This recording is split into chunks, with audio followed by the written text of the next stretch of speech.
Um, so today we're looking at, within the context of envisioning a climate safe California, we're going to be talking about what lackluster progress at COP28 means for our state. And we have some really great guests who will be here to talk about their experiences at COP28 and what it means to them and what it means to our state. Our webinar sponsors, for which we're very grateful, help us to put these on for free for everyone.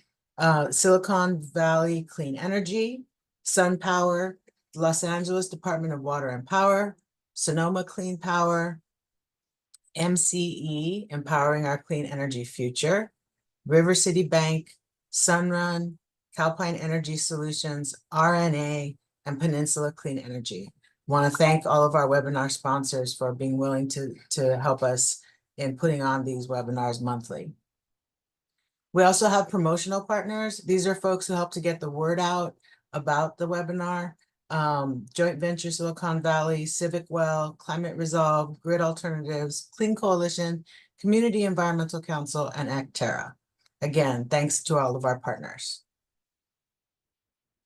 So these are upcoming Climate Center events that we thought you might want to be aware of. Our February webinar will be on community energy resilience, opportunities for federal and state funding. The date has not yet been set, but I'm sure that we will get the word out to you several times once we set the date so that you can register and attend if you're interested. And secondly, we're having our in-person California Climate Policy Summit in Sacramento on Tuesday, March 19th. We've already lined up some wonderful speakers, including Assembly Member Robert Rivas, who's also the Speaker of the Assembly, the California Air Resources Board Chair, Leon Randolph, former California Water Board Chair, Felicia Marcus, and many, many more. We'll have a plenary in the morning and breakout sessions in the afternoon. Early bird registration is open. And you'll see on the bottom, we wanted to thank the sponsors who have already stepped in to support us in putting on our Climate Policy Summit. So today's agenda, we're at the first bullet point, which is me. Then we'll be hearing from Barry Vesser, who will introduce Colin Rees, the U.S. Program Manager for Oil Change International. Then Barry will introduce Senator Monique Limon from the California State Senate. We'll have a Q&A session, which will be facilitated by Barry. Then we'll hear from Senator Henry Stern, one of our climate champions, also from the California State Senate. Barry will then facilitate a Q&A, and then I'll be back to talk about taking action. But before we get started, we wanted to share a little bit about the Climate Center and our Climate Safe California campaign. This is our vision.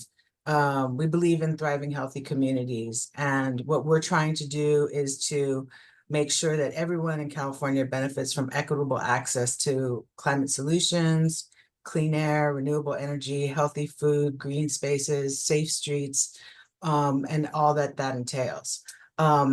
If you're wondering what the photo is, it is Dolores Park in San Francisco, which I remember from my time living there. Climate Safe's California is our unique and comprehensive campaign to make California the first state in the nation to become carbon negative. And as we know, as goes California, goes the world. And so it's very important that we take the lead in that effort. Whoops, sorry. These are our 3 guiding principles for our Climate Safe California campaign. It has to be based on the latest science. We have to ensure a just transition for fossil fuel workers and the communities they live in, and prioritize climate justice and equal access to climate solutions. So all of our work is based upon these 3 principles. The Climate Safe California campaign has been endorsed by hundreds of businesses, elected officials, nonprofits, and more than 2,000 individuals. I actually think we're up to 2,200 overall at this point. But it's really a cross-section of Californians and the different people who live and work in the state and want the state to be climate safe from the risks of climate change. So for 2024, we're still refining our policy priorities, but they are based around three main pillars. We want to rapidly cut greenhouse gas emissions, which I think all of us agree needs to happen urgently. We want to build a grid for the future that's clean, reliable, affordable, decentralized, and safe, so that we don't have to worry about our grid going down in times of stress. And finally, scaling up natural carbon sequestration. And I really wish we could think of a different word besides sequestration. But the focus is on the natural carbon sequestration, whether it's natural lands, the ocean, different places where we can use science-based targets for drawing down climate pollution using nature-based strategies. And with that, I'll stop sharing and I will introduce our Chief Operating Officer, Barry Vesser, who's going to talk a little bit about how Climate Safe California and COP28 go together. Barry? Thank you so much, Geraldine. And good morning, everyone. Thank you so much for being here. Really appreciate it.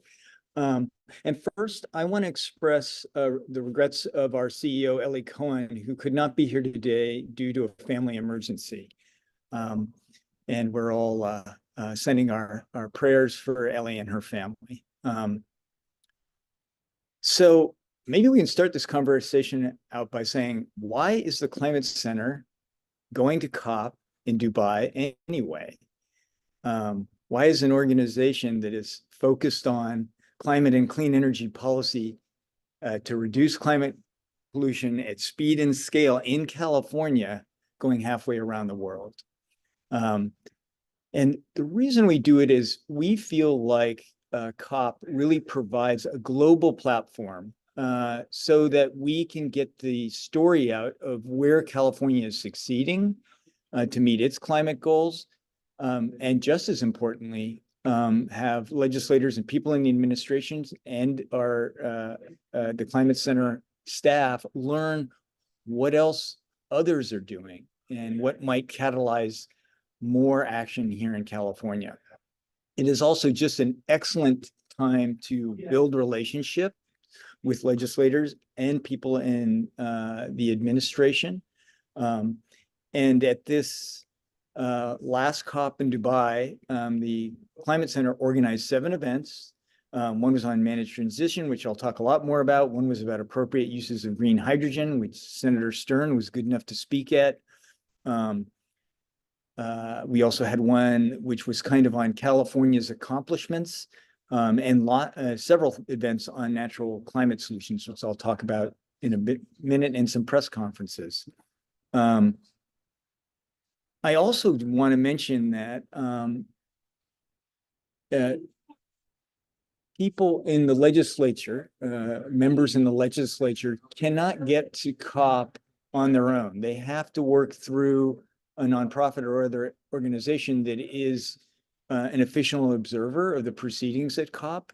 And so we and our partners, which include the Climate Registry and Environment California and California Environmental Voters, work together with the Speaker's office and with Senator Stern's office to really make sure that we can get as many legislators who want to go to COP as possible, and then try to make sure that they have a productive experience there.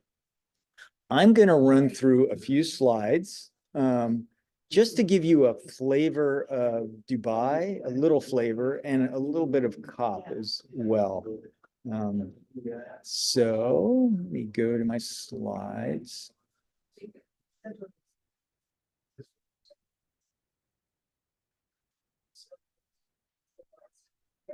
And I'm going to go through these fairly quickly. So that's the Expo City. That's where the COP was held. That's right at the entrance. And that is my colleague, Mark Victoria, who's our senior statewide organizer, Bonnie Bennywall, who is our natural sequestrations manager, and myself. COP is an incredibly modern, clean city. Most of the buildings that you are looking at have been built in the last 20 years. About 25 years ago, there was almost nothing there. It's in the desert on the ocean. It is a place that has remarkable buildings, but also an extravagant relationship to energy consumption and water. And most of the water comes from desalinization, which for those of you who aren't familiar with that process, it requires lots of energy. And where does that energy come from? Well, this is the view literally out of our hotel window. And what you're looking on is the largest natural gas plant in the world. Just to give you a sense of scale, this plant is 4 times larger than Diablo Canyon, the largest electricity producing facility in California. And you'll notice right there in the foreground, to the right bottom corner of your screen is a big billboard, and that is actually a billboard for an EV. It was one of the largest billboards I've ever seen as well. And it just sort of, for me, captures some of the contradictions you feel in Dubai at COP. Last thing I'll say is the air quality in Dubai is horrible. You know, you can see that having a country that is basically running on fossil fuels and built on fossil fuels has consequences. This is Expo City. The COP itself was kind of a magnificent place. It's huge, feels like a couple of college campuses put together, and there were a lot of people there. 80,000 people were estimated to be at COP this time. Here's some more of the buildings at COP that were kind of interesting. Of course, why we were there, as I said, was for the California delegation. This is an event on the left of the screen.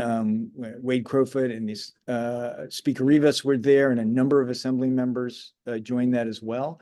And we were there to do events, and this event is our Managed Transition Away from Fossil Fuels panel. And you'll see a couple of our speakers today are there, Colin Rees and also Senator Monique Limon. And on the far part of your screen is Leon Randolph, the chair from CARB.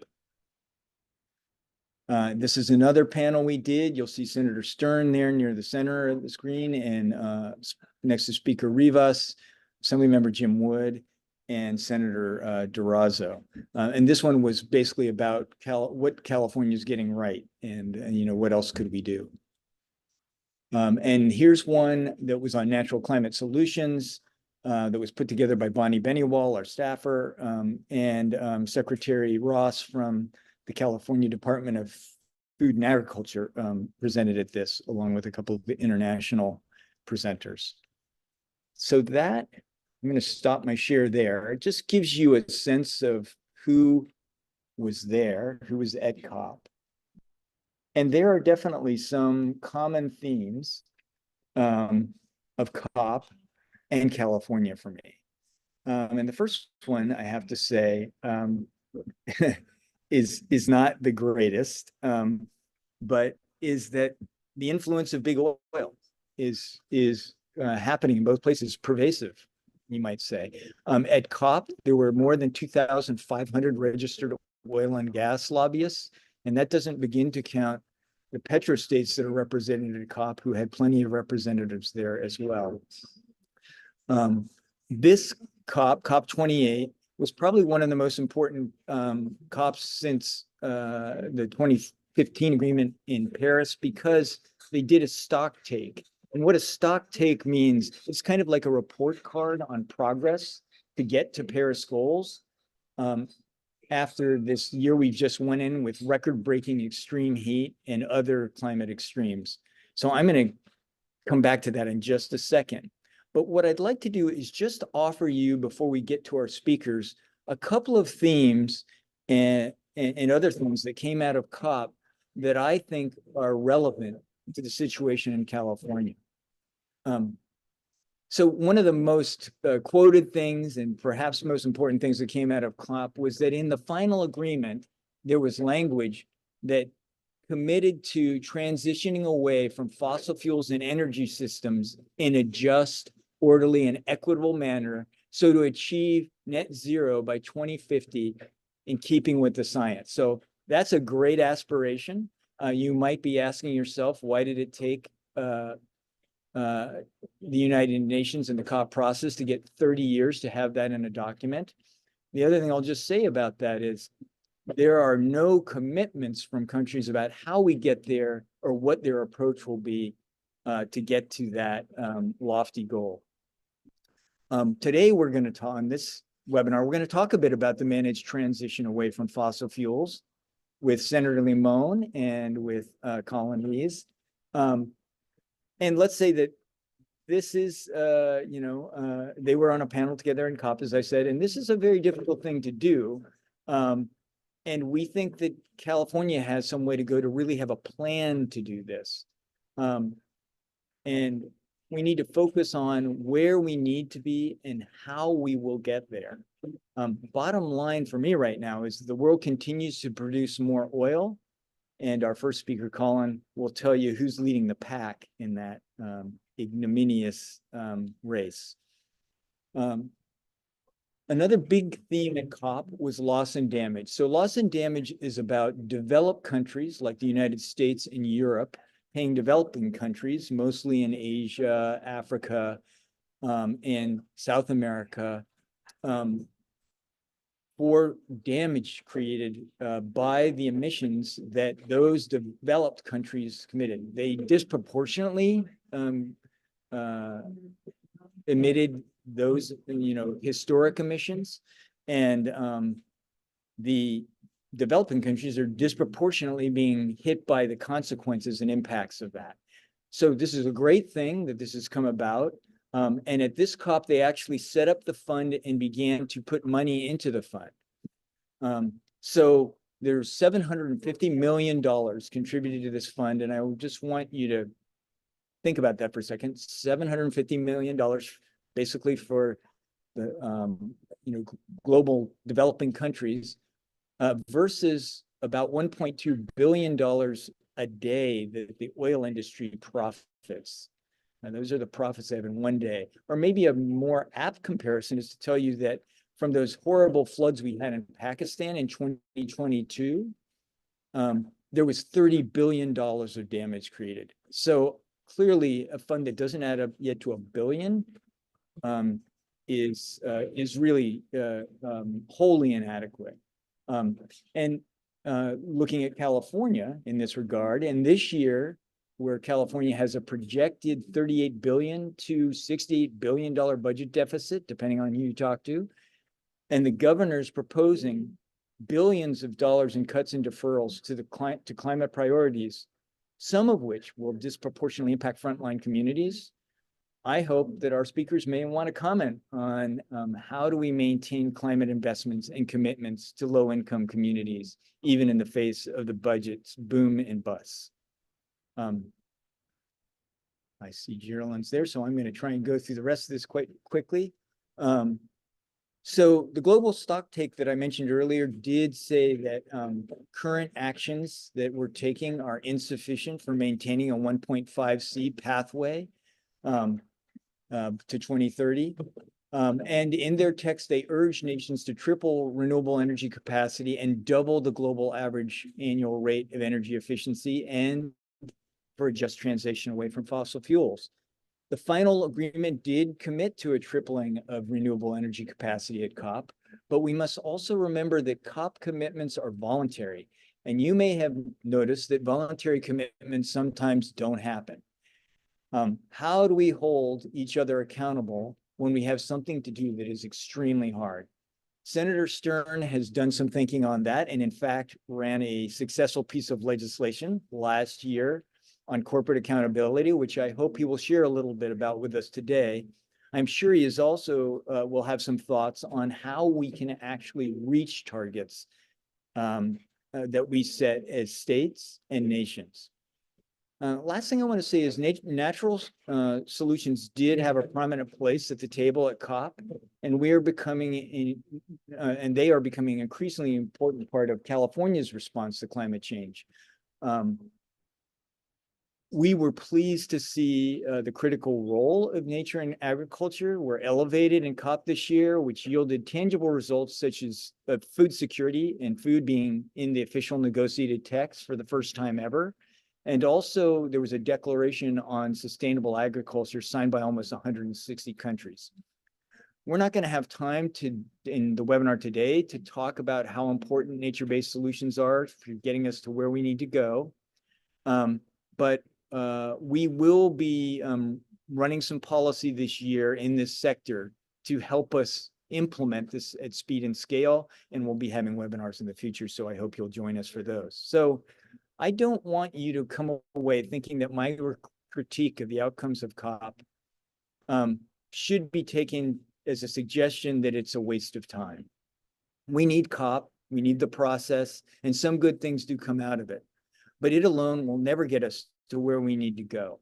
A consensus process among 199 countries is not a functional approach for solving the toughest problem humanity has ever confronted. National and subnational governments, and just so you know, in COP lingo, California is a subnational government, have to step up and show others what can be done. This is why California, the 5th largest economy in the world, and at ground zero for many climate impacts, needs to lead and do even more, both because we can, because our example matters, and because as California goes, so goes the world. So I'll end there and shift over to introducing my colleague, Colin Rees.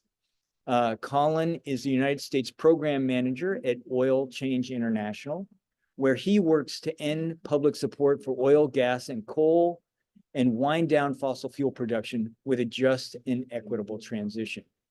He has also worked at 350.org and in President Barack Obama's White House Council on Environmental Quality. Colin was at COP28 and spoke on our managed transition panel, as I said previously, and he was so good that we wanted to hear from him again and wanted you to hear from him. So please take it away, Colin. Thanks so much for being here. Thank you, Barry. That is overly kind, but I appreciate it and very happy to be joining all of you today for this critical discussion. Is this good? Okay, great. So as mentioned, I'm going to give a little global context on the fossil fuel situation, and then in particular, the role that the United States and California have to play in moving us toward the equitable fossil phase out that we know we need, and that movements around the world, including from California, were calling for aggressively in the lead up to COP28 in Dubai, in the March to End Fossil Fuels, for instance, and the California March in Sacramento, as well as actions throughout the year and far beyond, building up towards COP28, and then, of course, continuing past. I'm going to give a little context here about just how far in the lead the U.S. is in terms of oil and gas production and oil and gas expansion in particular. The big picture here is that we're going the wrong way on oil and gas supply in the global north. Even as we are starting to bend the curve on domestic emissions, we're starting to do a better job of using fewer fossil fuels and putting less carbon into the air. That is true in the United States as a whole. It's true in California as well. But that is only one piece of the puzzle. We talk about it in terms of a pair of scissors. One blade of the scissors is the supply of fossil fuels, and one is the demand for fossil fuels. So if we're pushing down on the demand for fossil fuels, that's great, but the scissors don't work without both blades. You actually need to be reducing the supply as well. And so that current incongruity is sort of one of the critical pieces I want to talk about here today. So to this graph, this is a graph of the top countries by increase in oil and gas production over the next 6 years, 7 years now. This was done a couple of years ago, but you can see the US is dwarfing the rest of the world in terms of how much we're planning to expand our production of oil and gas. I mentioned it's a couple years old. This is largely held true to form. The US is now the world's largest producer of oil and gas and the world's largest exporter of gas, often through LNG. And again, as this shows, by far the largest projected expander if we don't change course. The good thing about these projections is we can change course. We have an opportunity to advocate, to legislate, to make different decisions, and to make this not the reality that we're going to get to. Some of the other top countries in this category, you can see the top expanders, but some of the others who are saying good things about phasing out fossil fuels, even advocating for that fossil phase out in the context of COP28, but not doing the same thing at home. And I think that hypocrisy is really key, as I'll get into a little bit, include Canada, the United Kingdom, Norway, and Australia. I'll move on here in slides. This essentially encapsulates the core problem that we're facing on fossil fuel supply. We are talking about the need to phase out fossil fuels. For the first time, the UNFCCC COP decision text included that reference to transitioning away from fossil fuels. It's not where it needs to be, but it's a lot better than we've ever had before. And yet that's not what we're seeing on the ground. This is a graph of the red lines are really important to understand because the red line, the bottom one, is the remaining carbon budget to stay under 1.5 degrees to have a decent chance at that. The middle one is 1.7. The top line is to stay under 2 degrees. Those are sort of some common numbers that are thrown out as limits that we need to keep global warming under. I want to emphasize those are not targets. We should not be shooting for 2 degrees if we could possibly do less. We are seeing day in, day out with the mounting climate impacts in the US and far beyond that any amount of increased temperature rise has catastrophic impacts for humanity, for people's homes, for people's livelihoods, for people's jobs, and for our natural environment, of course. So none of this is to say we should definitely get up to that red line, but things get worse after those lines, and we know that. The bar graphs at the bottom, you see if we burnt all coal in just existing coal mines. So the key part to understand about this graph is this is the fossil fuels and the carbon contained in them in just already developed fossil fuel projects. So already developed coal mines and already drilled oil and gas fields. If we extracted and burnt all those fossil fuels, it would be the bar on the right. That would take us far past even 2 degrees. As you can see, over double the height of the remaining carbon budget for 1.5 degrees. What this means is even if we stopped burning and extracting any coal tomorrow, oil and gas alone would take us past the 1.5 degree limit if we don't do something to keep some of those fossil fuels in the ground. And so there's two pieces here. This is actually existing fossil fuel projects. As I mentioned, there is already steel in the ground. There's already oil and gas being drilled out of these fields and wells. And so all of this has nothing to do really with the previous graph or with this idea of fossil fuel expansion. Every new fossil fuel project that's approved, every new coal mine, every new oil and gas field is actually making these bar graphs even higher, is adding to the amount of fossil fuels that we know we will need to shut down if we're going to be able to reach our climate targets. So that's kind of the global context that we're coming up here. That's the mismatch between fossil fuel supply and demand, in addition to kind of what we're actually claiming to want on fossil fuels. And that's also, as we'll get into, that's the key problem with managing the transition here. The biggest thing that I would emphasize that needs to happen coming out of COP28 is for people to make a plan and stick to it. Make a plan, make a plan, make a plan. Political realities get in the way of that, of course. But as we are heading into this transition, we know that we can't leave the oil industry in charge of its own demise. They have shown absolutely no willingness to do so over the last many decades, and in fact, quite the opposite. We have seen what a chaotic, unmanaged decline of fossil fuels looks like, at least in the short term. Early COVID was a really good example of that. Early in the pandemic, oil prices crashed, production was limited for a while, demand was decreased. What happened was tens of thousands of oil workers lost their jobs with no benefits or recourse. Companies went bankrupt. Theoretically, it doesn't sound terrible. Obviously, it's terrible for the workers, but it didn't even stop the production. Those wells were immediately continued producing, sold off to somebody else. Most of those companies came through bankruptcy and continued producing on the other side, usually with big fat checks for the CEOs. Like, it didn't actually change business as usual because our systems are not set up to make that shift. All of that is why we need a managed transition, as the title of the webinar implies, rather than what we're seeing now, which is either no transition at all or an extremely unmanaged transition. Left alone, the fossil fuel industry will both continue to dig as much as possible and also has no plan to make workers or communities whole, to clean up its own mess, or to phase itself out of existence. So all of that is why making a plan is really important. But the problem is, if governments are not willing to acknowledge the reality of where we're actually at with supply right now, making a plan becomes really hard. And so this is sort of where we're at the global level.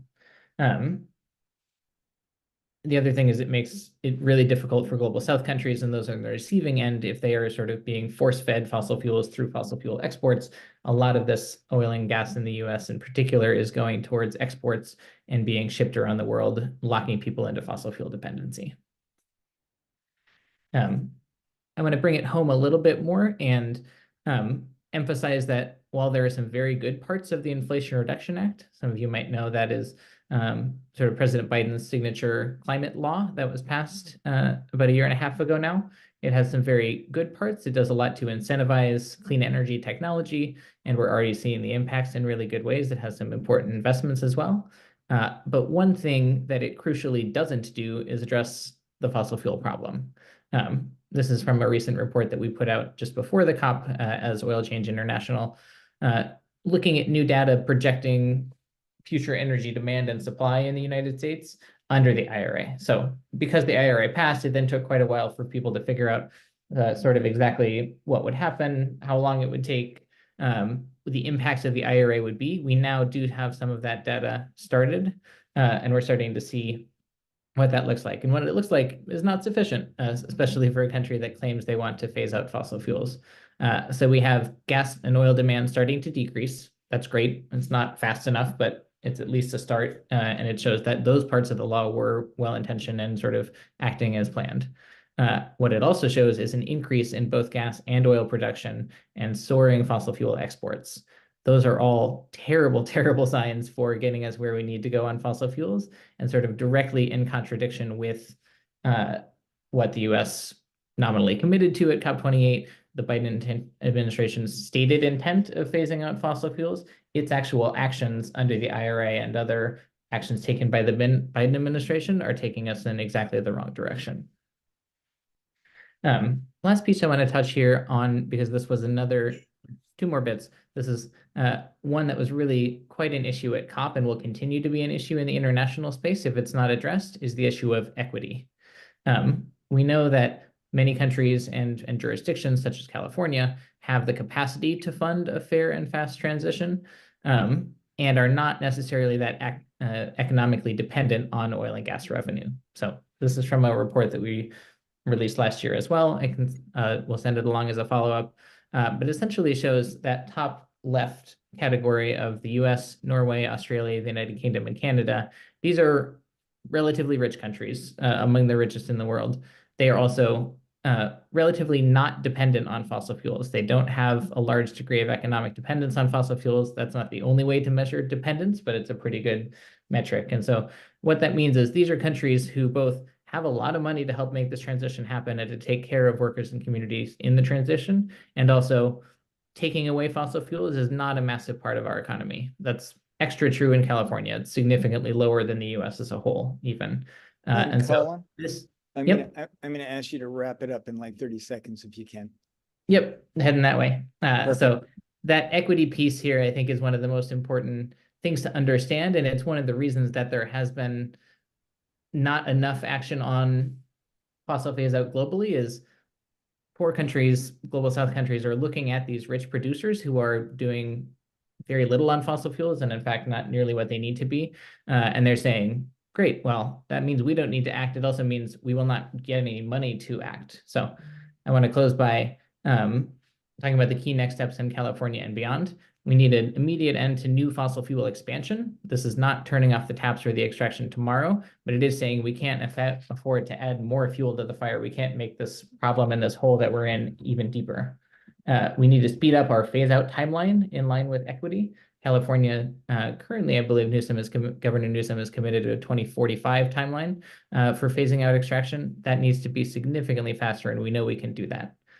This one is really, really critical, and I know there's whole follow-up webinars to go here, but avoiding the route of dangerous climate scams like carbon capture and storage, dirty hydrogen, all of these sorts of things, which can have very niche, important uses, but are not an excuse to continue business as usual. And we cannot let the oil industry push that sort of as a solution. And then, of course, fully funding the transition in an equitable fashion. That's at the US level and the global level, that's a little different than in California, but there's so much that we can do in California. And as Barry mentioned, we need to do that in a time of fluctuating budgets. My one recommendation there would be to end the billions of dollars in fossil fuel subsidies that we're currently giving to the industry in California and repurpose that money for a just transition. Thanks, Barry. Thank you so much, Colin, for that excellent presentation and really framing what we're up against and also why we need a managed transition. And I am going to turn to Senator Monique Limon now, who is going to talk a little bit about the California context and maybe take up some of the suggestions Colin made and talk about what it's like to work to try and get sensible legislation in the oil and gas sector in California. Senator Limon is the lead co-author for the historic oil and gas setbacks bill, SB 1137. She represents the 19th district that includes all of Santa Barbara County and over half of Ventura County. She is a climate champion. We are very pleased to have her with us at COP and happy to get an entrance badge so she can get into COP. And her participation in the managed transition panel is wonderful. So welcome, Senator Limon. Thank you so much for being here. Thank you so much, Barry. Thank you, everyone, for being here, for allowing me the opportunity just to share some thoughts. I will tell you that this is my 8th year in the California State Legislature, and I've certainly worked on a number of climate bills, issues, policies, a lot on oil issues. Just in my first 7 years in the legislature, I ran 7 specific bills really targeting the impact that oil has left in our communities.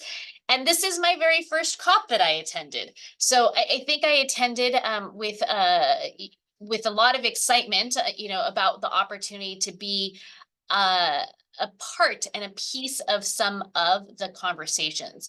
As was said by Barry and others, really, California didn't have the opportunity to be part of the global conversations, but as a subnational, there was definitely elements where we learned because we lead. As a state, we lead like a nation. And so there were these opportunities to really think about the work that we're doing in all these areas. In particular, I think that one of my takeaways is the fact that as a member who participated, there were a lot of people there who know our laws and who know our bills and had very specific points of engagement around that. And I think that says and speaks to really the role that California speaks. If you are at a global space and people can say, well, what about this law? What about that law in California? It means that what we're doing has an impact. I also just want to recognize that while generally, I think many of us that are here don't feel like we may have seen everything that we wanted to see, that perhaps the COP28 agreements were not as we may have liked. Everything starts somewhere. And I think back to, just for example, when the Paris Agreement happened, right? It needed to all have a starting point. And sometimes for those of us who work on legislation and think about the laws and the regulatory space as well, a starting point, even if an agreement without the meat and body of how it gets done, is better than no point at all. It allows us to refer, it allows us to create and shape and design in a way that's aligned with the goal itself. And I think for me that's an important takeaway, that while we may feel that it is a goal that is maybe perhaps somewhat empty in the details, nonetheless, it is a goal, and it is something that now, as a collective community of enviro, supporters and those that are thinking long and hard about what it's going to be, we can start to fill in what that looks like and align it to those goals. Certainly, we know that that there's what happened just at COP as it relates to being the first discussion in a more meaningful way, you know, to take action on global stock take, I think is really important, and that is part of the global agreement. We know that we are falling behind, whether it is at the local level, state level, national level, global level. There are an estimated emission gap of 20 to 23.9 billion tons of carbon dioxide, and we would need to reduce our emissions by over 20 billion tons to meet the 1.5 Celsius goal in Paris. And so for the Paris Agreement. And I think that this really is important, and it is still part of the issues that are at hand. And it helps us think about what our ability is to adapt and what adaptation looks like for all communities. And so whether that's fragmented, incremental, or if it's sector specific, and these are part of the realities that we face. We don't accept that with excitement. We accept it as a reality and understanding that we have to address that reality because that is very, very important for us. COP ended with an agreement to begin the end of fossil fuels. And I think that California has witnessed and has transitioned and, you know, into not transitioned out of, but into a conversation about the beginning of the end of fossil fuels. But nonetheless, part of that is, again, setting the goal and the ideas of where we want to go. But it has been very difficult in California. And certainly we know, and I think, you know, we just heard that, you know, from Colin, it's in particular about how hard it is. We set these goals and then we look at permitting, we look at regulation, and we realize that there's at times these goals that don't align with the practice.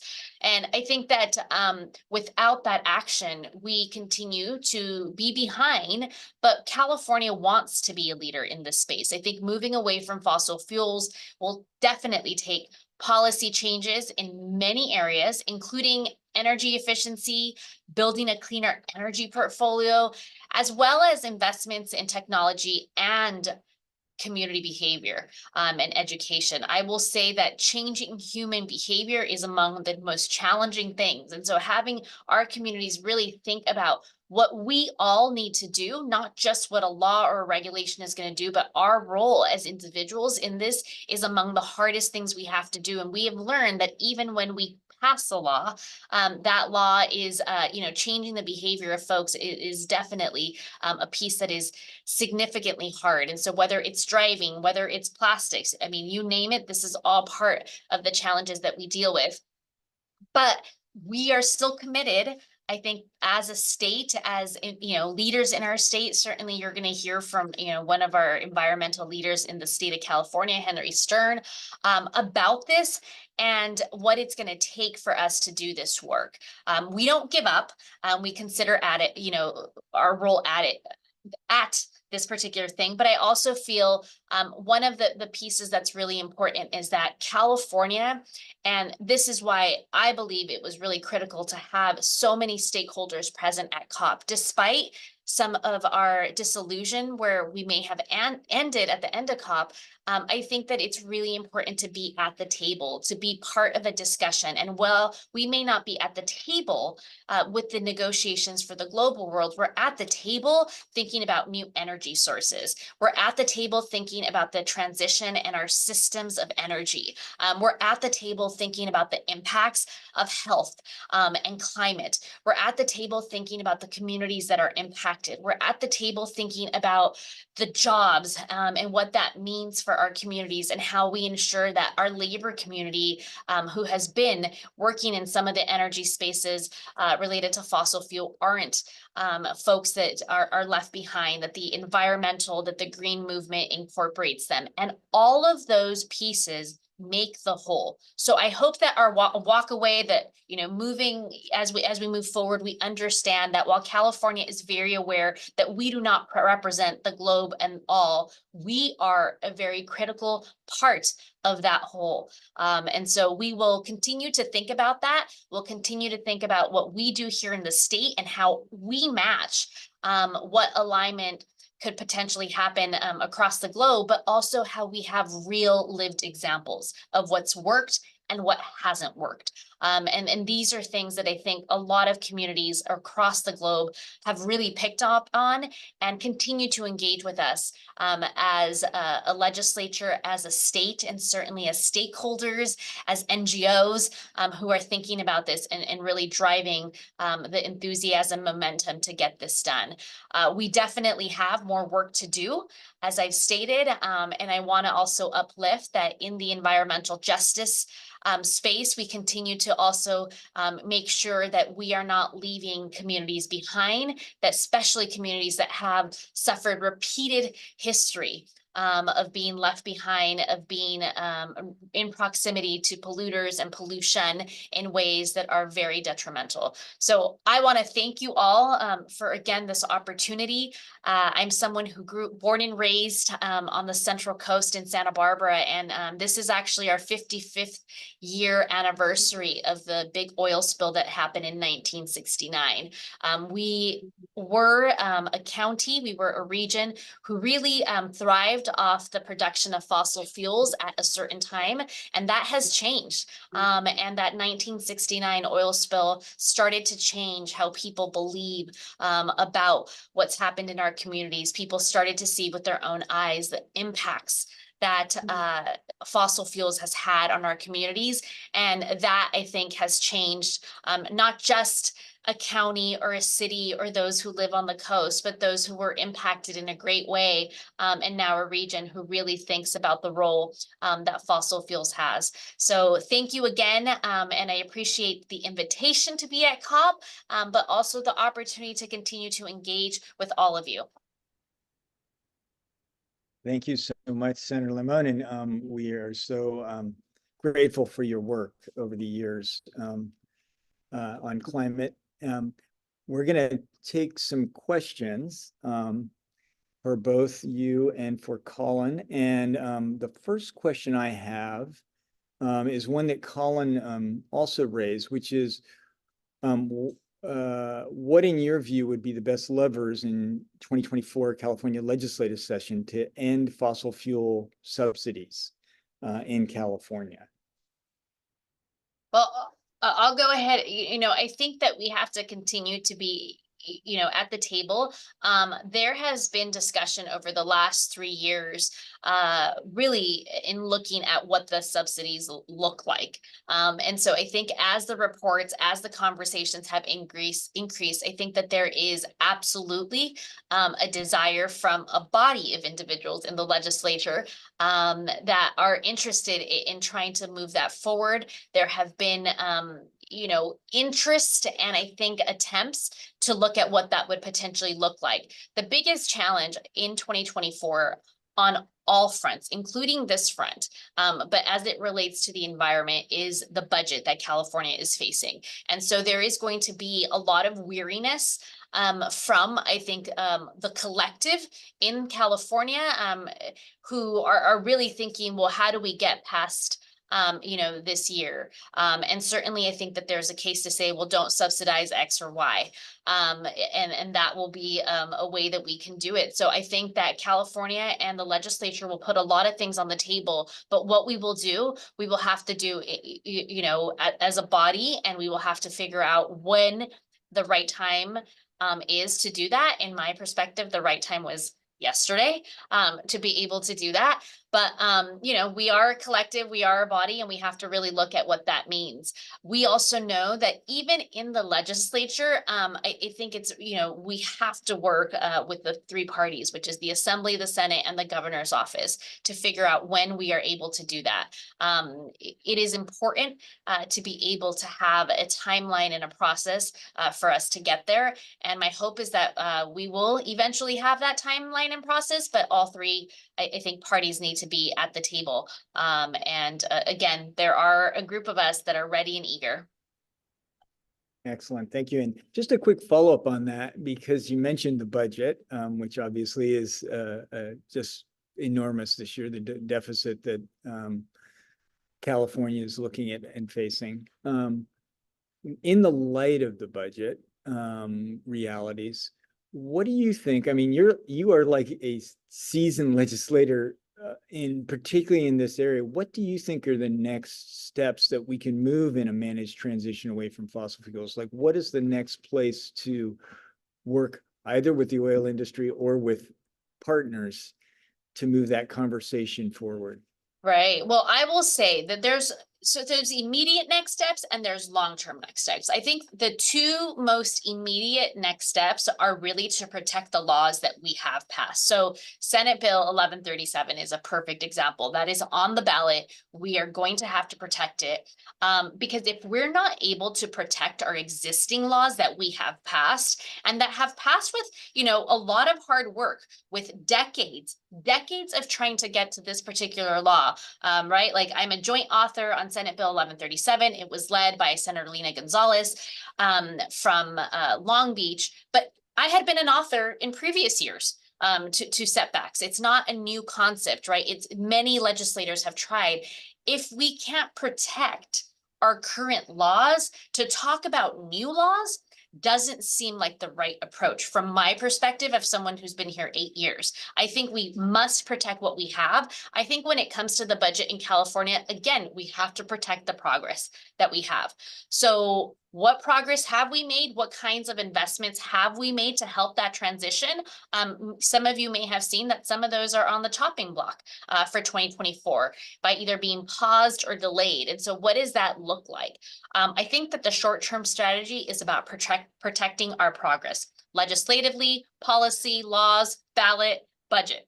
And I think in the long term, it's, really prioritizing what the initiative, what the energy is for getting some of this work done on a year-by-year basis. I'm going to speak candidly of one of the challenges that happens is that at times we put 10 priorities that are compelling and competing at the exact same time. And sometimes that's the process that allows for all of them to fall, versus if we as a community of those who are concerned and care about climate change, about our environment, about the people that are harmed and impacted and, by all of this, said this is the number one thing, the number two thing that we would do, it's a little bit easier. But I think really in the short run for 2024, we're really going to have to protect our progress. Yeah, thank you so much for that. And I just want to say for our audience sake that what Senator Limon is referring to there is a faux referendum put up by the oil and gas industry to try and roll back common sense public safety and health setbacks from oil and gas production and refinery facilities that Senator Limon and Senator Gonzalez helped push through the legislature. So it just shows you how difficult it is to make progress. But that's something I want to flag for all of you on the audience, because that is something you should be voting against this year and helping others understand. Colin, I'm going to turn to you for a second. I want to know, both from your experience at COP and also your perspective looking at the whole of the United States, where does California stack up on this issue of the managed transition, and how important do you think California's role is? Yeah, thanks, Barry. It's a great question. And I think the answer is that there are multiple truths we need to hold at once. California is nowhere near where it needs to be and has a lot of sort of pending issues still that I'll talk about for a sec. And also, it's doing all right relative to other places. And so I think what I see when I look at California is a choice point ahead, a fork in the road, an opportunity for true, bold leadership that does that managed transition well, that takes care of communities most impacted by the climate crisis, that avoids those false solutions, that doesn't go down that path, and that is willing to continue recent trends of kind of boldly confronting the fossil fuel industry. We saw that with Attorney General Bonta's lawsuit and some of Governor Newsom's rhetoric, of course. There's a bad version of this where California continues to kind of puddle along, do some important work on the demand side, not actively confront the fossil fuel industry, and not serve as that kind of bold leadership that we need. I think when I look internationally, what is needed is absolutely action on fossil fuels, but I think what we need is really bold political leadership to make that happen. There is a lack of examples out there of how this can truly be done well. We have Spain phasing out coal and kind of really taking care of its workers there. There's a single digit list of examples because we're just pretty early in this process. And what we desperately need is a kind of sizable jurisdiction taking action in the same way on oil and gas. And so I think California has the opportunity to do that, but it is not yet taking that opportunity at the statewide level. And that's, of course, no fault of Senator Limon. She's doing a spectacular job in the legislature, but this needs to be a commitment both at the executive level and at the legislative level. Speaking of those setbacks, we have seen a pretty deeply concerning rise in oil and gas extraction and new permits being granted even within those setback zones over the last year. There's some research I just dropped in. And so I think banning new permits for oil and gas would really send that political signal. It would allow California to join the Beyond Oil and Gas Alliance as a full member, which is a global diplomatic coalition of jurisdictions who are leading this transition away from oil and gas. And so those are a couple ways I think that California can really step up as a political leader in this moment by ending new permits for oil and gas, taking on and continuing that cheerleading of the transition, and then very importantly, avoiding those false solutions here at home and investing in the transition. Excellent. Thank you, Colin. And I know this is probably our last questions for this Q&A segment. So what I'd like you guys to do is if each of you would respond to like, what do you think was your biggest takeaway from COP that's either relevant to California, Senator Limon for you, or Colin, was relevant for your work? Like, what do you think is, was your big takeaway? So I will say for me, as a first-time COP attendee, I mean, my biggest takeaway was the significance that California plays. I was very, kind of taken back by the number of people who I had never met, but who followed some of the work, whether it's the work that I've led, as bills that I've had, or joint authored. I mean, people were very, very specific in a way that it demonstrated that people are following and watching and taking notes to what California is doing. And I would say in both directions. Some people were definitely not fans and some people were fans of. And so I think that is something that for me, I think, kind of redetermines in some ways that we really do need to have a California presence at this level. But it's like anything else. I think that because I'm a legislator who has been doing, some of this work for 8 years, and every single year I have been met with resistance and opposition from a lot of different sides, I walked into a space that was, a magnitude of a lot of things, but not different than what it's really like to get a law passed, with, some level of say this, do that, let's agree to this, but not that. I mean, that is the world that we're in as legislators, and to really try. And that's why we're at it year after year after year, trying to kind of shape some of this policy. So I think for me, that would probably be my biggest takeaway. Great. And Colin, if you can give us your takeaway in just about a minute, and then we will get to Senator Stern. I'll keep it nice and short. Yeah, I mean, somewhat similar. I think as someone who has been to many COPs over the last several years, and advocated for fossil fuel and end to fossil fuels at all of them, I was blown away by how much that is the main conversation now. And what that meant was that for a lot of years, I think we didn't have to get into the details or didn't even have an opportunity to get into the nitty-gritty of what that means. We were just begging like literally anybody to discuss that. Now we've made huge progress thanks to everybody on this call and more. We are having that discussion, and it became even more clear to me just how important it is to be advocating for it to be done the right way, to be having these conversations about a managed transition, about ending fossil fuel subsidies, about avoiding false solutions, about the equity and finance to actually make this happen. Those are the sticking points, and those are the pieces in particular, if some amount of this is already going to be happening, those are the pieces that climate advocates should be laser focused on because they won't happen without us. So that was my takeaway at the global level. I think we're in a similar place in California. We've seen really, really important action on, of course, demand, but even on supply in terms of setbacks and other legislation and executive action. We've seen tentative moves toward like suggesting some subsidies be ended. I think getting that rubber onto the road, finishing that job essentially, and doing it in a way that protects workers and communities and sets us up well for the future is the key task both in California and beyond. Great, thank you. And thank you both. As we all know, we need to do much more, but thank you both for helping us get to this point. It's been a slog and a fight, I know, and we're really grateful for the people who have been doing it for years. So thank you both. I just want to say one quick thing. There was a question about some of the analysis that Colin gave on countries like Norway and the US and oil production. I just want to recommend to you that if you go to Oil Change International, their website, you will see they have a paper on this, so you can look at their sources and their analysis for yourself. Thanks so much. I'm going to turn to an introduction of Senator Henry Stern, who represents the 27th Senate District, which includes parts of Los Angeles and Ventura counties.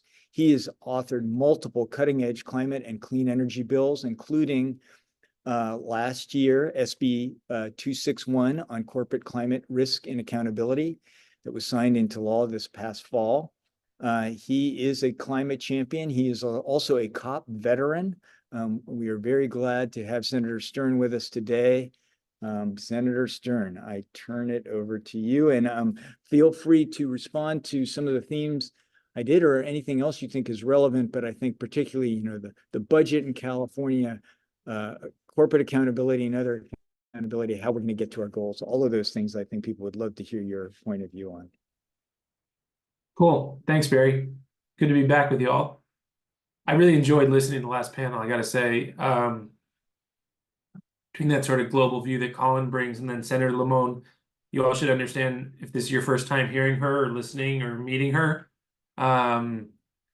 This is somebody who has looked the belly of the beast like right in the face and gone through it and done some of the bravest work that anyone has done in California climate or environmental history. And she comes from a region, as do I. We both come from lands of giants where, Fran Pavley and Lois Capps and Hannah-Beth Jackson and Sheila Kuehl and Henry Waxman. And there's all these sort of legends, but what she's done with this sort of workaday attitude that she talked about, doing oil legislation on bonding requirements and on, pipeline safety standards and, getting into the weeds of it all, and then doing something as monumental as SB 1137 that's now going to the ballot is no small feat.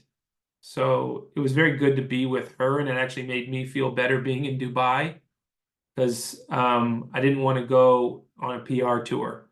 And the stakes are very high. And I'll just say on the COP front, I loved the rundown, but just to give you a sense, like when it got to that moment, when Putin showed up at the COP, you knew that the stakes were kind of higher than even just we usually think about, right? This is global geopolitics, and this is what wars are being fought for right now. And to see the pressure campaign that Putin put on the Saudis and the UAE to not agree to a fossil fuel transition showed you the sort of merger of the politics of war and power colliding with the politics of climate very, very straight on. And it's all about oil and gas. So when we're moving these needles, it's the stakes are very high and very consequential and high risk. And, what Senator Limon talked about being at the table or like how we are implicitly at the table. I would even say part of it is nudging people like Special Envoy Kerry's seat closer to the official table. And the fact that he walks by us when we're sitting around talking and he's like, hey, California, like, leave me alone. You guys are everywhere. Our presence, we were the largest subnational delegation in the world. rightly so, because we're the third largest consumer of petroleum in the world. I want to talk about that one for a sec next.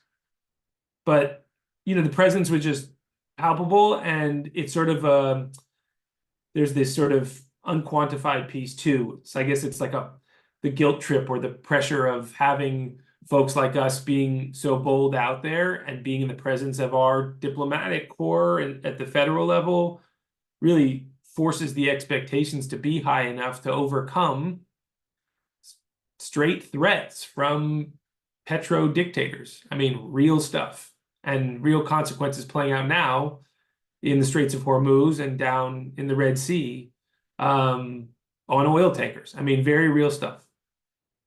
So where do we fit in?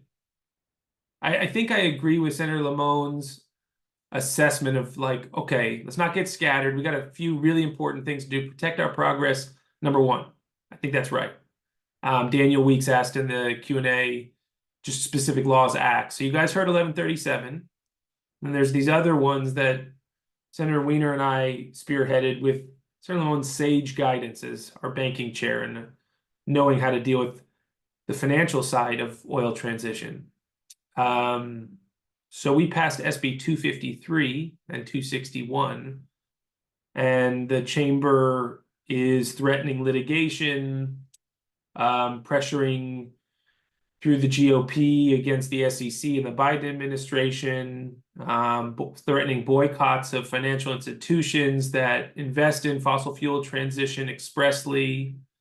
Exxon is part of a lawsuit now in the federal circuit to stop shareholders from even being able to offer fossil fuel or emissions reduction plans in their shareholder meetings. CalPERS is being subpoenaed by the House GOP under Jim Jordan, threatening them for collusion with Ceres and others, all of whom want to make a transition, in theory, to net zero. But that piece of it, those bills that we worked on in that space, would make companies in California disclose their emissions and their climate risks. 261 is the risk, 253 is the emission side. The chamber is threatening both litigation, rollbacks, and pressuring the governor right now to, quote unquote, clean up the legislation, but in fact trying to slow down the implementation and delay it. It's currently not funded in the budget, so that's one of our primary concerns, is actually not a size of money, because it's a couple $1 million program that's mostly industry funded once it's up and running, and it's basically budget neutral. But the fact that it's not in there is a signal that, you know, there's sort of a need for more courage, I think, from this administration and moving ahead. So part of what we're doing right now is trying to make it very clear to the administration how important this is for the climate community. So I would keep, you know, close eye and be as noisy as you can in our budget process, advocating for the implementation of 253 and 261. The reason I would say it's so important is because, you know, you can do a lot of big talk out there about what you're doing with carbon neutrality. And when we're talking about, you know, the largest multi-billion-dollar corporations in the world, you know, there's a lot of announcements and there's a lot of targets and talk, but we want to see math and we want to see numbers, and we want an apples to apples understanding of what each company's footprint really looks like. This is an expansion of where the Air Board is currently doing their work, which is direct emitters just within California. And what I think makes this the most significant legislation in climate, straight climate and greenhouse gas emissions since AB 32 is that now we're looking at a scope much beyond that. Those of you who don't know about sort of scope emissions and what that technically means, when you're talking scope 1 and 2, those are your direct emissions from, you know, your activities, and then the indirect emissions from the things you buy. But your supply chain and where things come from that you buy is actually a much larger part of most companies' footprint. So you think about Amazon, yeah, they run servers and they have data farms, but the network of goods movement behind Amazon is vast. And so if Amazon is able to say we're going green, but in fact is only just like serving more vegetarian lunches and running their data farms on cheap hydropower, that is in some sense going green, but 90% of their portfolio is being run, say, on gasoline and diesel, moving goods all over the world that's not being accounted for. We don't think that's an accurate version of going green. So we are trying to bring some rigor, some CARB level enforceable rigor to it, and not surprisingly, they're fighting us on it. So that's going to be a battle, and it's, I think, going to manifest itself through the budget, although there could be other venues too. Like I said, the courts may be looked at. But I guess I just wanted to, like, while I got 1 more minute left, or whoever has been brave enough to stick around to the end of this call, I want to pivot to this broader question though around fossil fuel transition. And Colin sort of got me thinking, and I was there when Frac Tracker started, and you guys got to click that link of his. Make sure you click it and go zoom in on your neighborhood. You'll be surprised. Those of you who live in Los Angeles, you'll be very surprised, I bet. The Beverly Hillbillies was not just black and white, still today. We are an oil town. We are an oil state. We built ourselves off of oil and gold, but oil came before even agriculture really did. Chevron owned the water in the valley to sell it to the farmers. These assets run to the core and foundation of the state's economy. And I want to sort of see that, what is that dependency math that Colin had out there in terms of our state's dependency. I would posit that we're quite dependent. We are the largest, as I said, petroleum consumer in the entire world besides the US and China. That's on sort of gasoline and diesel. And then you add natural gas to that. We are the most gas intensive state economy in the West. And I think just at a net level dwarf every other economy in the United States for natural gas, which we are going to this year try to rename to be what it truly is, which is methane gas. You might say fossil gas, but there's nothing natural about it. And that tension around gas exports and gas intensity, I think gas is really where we got to put our collective heads as well as oil in this state. So in Senator Lamone's district, they're firing up a gas plant right in the middle of Oxnard, Port Hueneme, all these disadvantaged communities there that were promised it was going to close. And now it's getting refired. And those kinds of local decisions that this government in California is making right now, I think we're going to have to dig into details and try to figure out how to transition those assets. So take, for example, that power plant right in Senator Lamone's backyard. That could be converted to a 100-megawatt battery storage site in less than a year if we got the financing right and the incentive structures right. Take an oil field in the Central Valley that is currently responsible for, say, 40% of local tax base for, X, Y, or Z small town through that area. CRC's fields, for example. What if we looked at those assets and the value of not bringing them up and found ways to repurpose that land in a way that the transition plan is not just a sort of, hey, workers, if you're out of business, if you're out of work, here's like some unemployment insurance or a jobs guarantee for you, and thinking more about managing those assets and repurposing them such that you could say credit the carbon not removed from that ground and not severed. The subsidies that are currently going to extracting it, you could almost reverse that subsidy and say to sequester it without ever removing it from the earth. You could get credit for that. There are examples of this in groundwater policy happening right now in a land repurposing program that we've been sort of studying and thinking about. How do you take these massive assets and put them to different use in a way that doesn't require the general fund right now? So that's where we're going to be focusing, and even all the way downstream to a gas station. And as, say, your underground storage tank ages and you've got to make a decision about your gas station, is there going to be more value maybe in putting a high voltage DC charger in that station? So all those sort of tough spots that are very project oriented, very nitty gritty, but I think have some programmatic.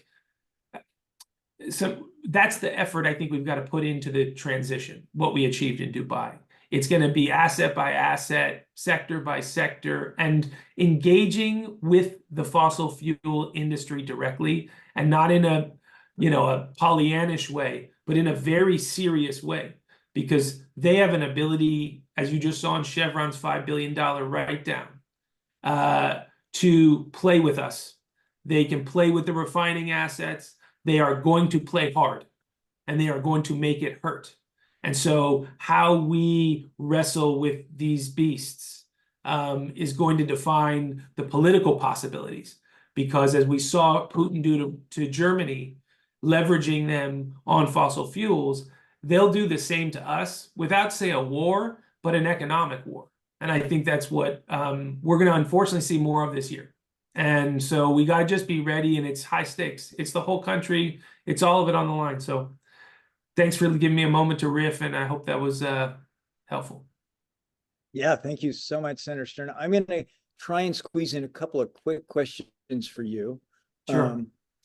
And we're going to go fast because we're getting near the end here. And first of all, I was going to ask you, how do we overcome the power of big oil in the legislature and with the California state government? And you reminded me, it's not just big oil, it's big gas as well. And Yeah. I like to call it fossil gas, but I'll go with methane gas. Yeah, That's check just out our as bill. good. It's coming. Sneak preview, but we're open to fossil. We're gonna try to just get it through. We'll see what happens. Excellent. So you've got a bill coming in that. Yes. Excellent. So everybody, you heard it here first. Sneak peek. And we'll get a quick peek soon. And then on 261 and 253, one of our participants asked, how do we ensure that they are fully implemented as written? And I'm going to say to our comms team, please listen to this, because we should probably be building a take action on it. Take it away, Senator Stern. We're gonna have budget hearings coming up. I think testimony will be very helpful. I think either at the hearing itself, I think flooding those hearings and making it clear we want to see full implementation now would be very helpful. So that's in full budget in the Senate. I think it's next week. Maybe your folks can help. Sorry, I don't have it off the top of my head, but Assembly just had theirs. And we had a pretty good showing there. It's actually pretty solid, but I would say showing up and then also just signing in and shoring up the other legislators to thank them and say, like, we know you worked hard to get these bills passed. And so with the budget chairs, Skinner and Gabriel, to let them know that this is really important. Still, you have the power to implement this and do this. We hold the purse strings. The governor can kind of, be a little more cautious, if you will, but we can make it really clear. And I think shoring up the legislature and making us hear it, and then we can be empowered then to go to the governor and say, hey, let's move forward. Like, we can do this. I think we're there. I'm an optimist about it. I don't want to presume any, I think we're just going to have to keep that pressure on. Excellent. And maybe I'll just say to people, what Senator Stern is referring to is when they have budget committee hearings, it is really helpful to have a lot of people in the audience who are going to support some of the things we've talked about, 261, 253, not cutting climate priorities. So if you're interested in that, feel free to drop us, and we'll put our info at the Climate Center address in there. Feel free to drop us a note, and we'll make sure you get the next committee hearings on your radar. Yeah, and come take a field trip, really, especially if you're in the Bay. It's fun. Well, we'll meet up with you. I mean, I always love a good Sacramento. So anyone here who is eager to come up, budget hearings are probably a good venue to quickly make your voice heard, and then, come see Senator Lamone, come see myself. Anyway, open invite. Thank you so much. And Senator Stern, I'm going to close out by just one quick 1-minute question, which is, what was your takeaway from COP? If you had to pin it on one thing, what do you think the biggest thing I have some hope that like, in the face of threats like what I'm talking, I mean, you were with me in the panel when my phone went off. It's like, oh, Putin's in the building. Or not in the building, I guess. He couldn't get in the building. He'd be arrested technically right, they have a warrant for him. So they had the meeting outside the building, but Putin's here.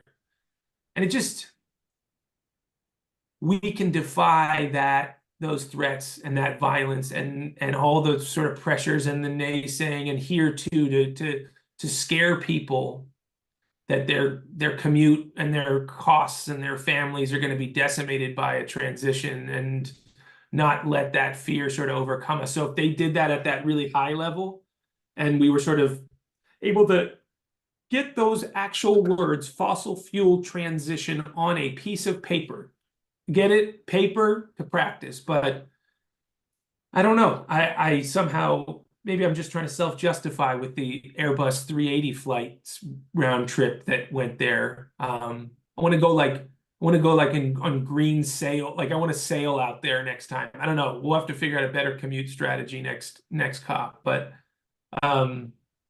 yeah, that there's some hope.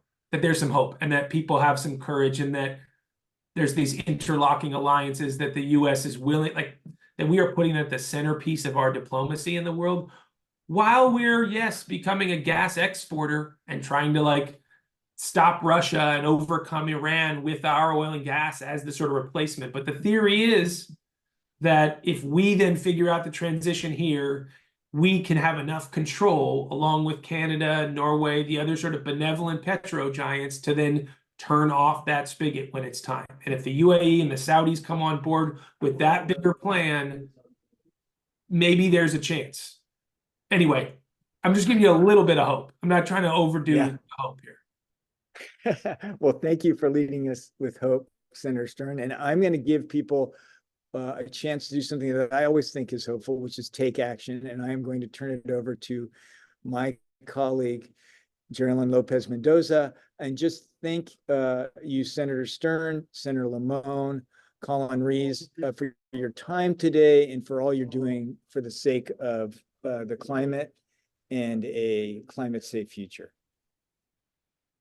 Thank you, Barry. Thank you, Senator Stern.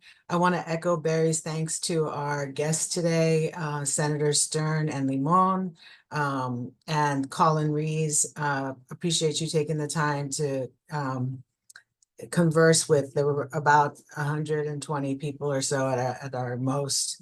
In terms of taking action, in line with everything we heard today, what we're asking folks to do is to write to Governor Newsom via email to eliminate fossil fuel subsidies and prioritize climate investments. At this time, when we are faced with a $38 billion deficit, it is the time to examine all the funds that go to fossil fuel interests and cut them off. They just don't need it. And we do. We as a community and as a state, we need climate solutions to be funded, not defunded or delayed.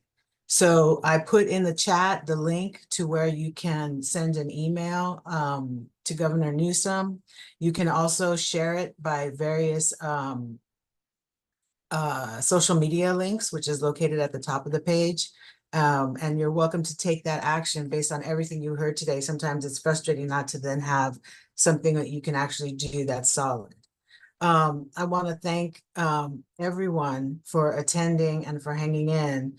We had about 100 folks at the end, and there's a lot of work that goes into these webinars, and we welcome you, and we want to thank you for sticking with us and taking action.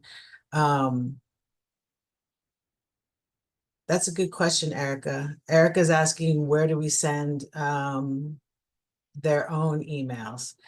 If we find that where you can directly email the governor's office, we'll send it around to all the registrants when we send around the slides that we used today, as well as the recording of the webinar.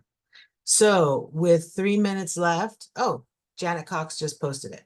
With 3 minutes left, I would like to conclude our webinar today. I want to thank you again for being here, for taking the time, for caring about the climate. and for taking action if you choose to do so. Again, a big thanks to our speakers, and we'll see you next time on February 22nd, which is our next webinar on funding for climate resiliency. And hang on a second, if somebody could drop that link into the chat, I'd be grateful. Because we'd like folks to be able to sign up and register if they can. Okay, so you can go to our website and register for our next webinar, which is coming up on February 22nd. Thank you everyone for being here. Happy Wednesday. You're in the middle of the week, you're almost there. And look forward to seeing you next month. Thank you.